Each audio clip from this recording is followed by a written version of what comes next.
যেহেতু র্যাবটা গঠিত হচ্ছে 44% পুলিশ, 44% আর্ম ফোর্সেস ডিভিশনের ম্যান পাওয়ার সেনাবাহিনী এবং বাকি আনসার বিডিবি সিভিল স্টাফ তারা সবাই ছিলেন, রিপ্রেজেন্ট করেছেন।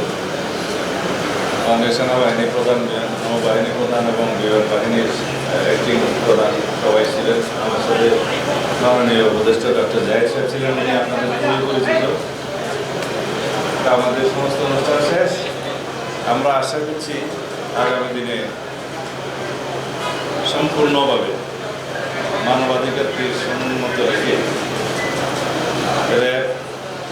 তার সমস্ত কর্মকাণ্ড পরিচালিত করবে এবং আমরা একটি নতুন আইন প্রণয়নের উদ্যোগ নিয়েছি। যে আইনের অধীনে যে এলিট ফোর্স হিসাবে একটা বাহিনী থাকবে। আমরা র্যাবের নাম আবার রিনেম করবো কিনা বা অন্য নতুন এলিট ফোর্স আমরা রেজ করবো কিনা সেটা এখনও চিন্তা ভাবনার বিষয়, সরকার বিবেচনা করছে। তবে সব ক্ষেত্রেই এলিট ফোর্সের ক্ষেত্রে আমরা জবাবদিহিতা এবং স্বচ্ছতা, ট্রান্সপারেন্সি এবং অ্যাকাউন্টেবিলিটি আমরা এনশিওর করবো ইনশাআল্লাহ। অথরিটি থাকবে, রেসপন্সিবিলিটি থাকবে, সাথে সাথে সেই বাহিনীর ট্রান্সপারেন্সি এবং অ্যাকাউন্টেবিলিটি নিশ্চিত করা হবে সেই একই আইনে। সেভাবেই আমরা আগামীতে আইনের শাসন প্রতিষ্ঠা করবো এবং জননিরাপত্তা, জনপ্রত্যাশা অনুযায়ী প্রতিষ্ঠিত হবে ইনশাআল্লাহ। আমরা জানি যে র্যাবের কিছু কর্মকর্তার কারণে প্রতিষ্ঠান হিসাবে র্যাব ক্ষতিগ্রস্ত হয়েছে। রাষ্ট্রীয় প্রতিষ্ঠানগুলোর মধ্যে এমন কোনো প্রতিষ্ঠান ছিল না ফ্যাসিবাদী শাসন আমলে যে প্রতিষ্ঠান ক্ষতিগ্রস্ত হয়নি।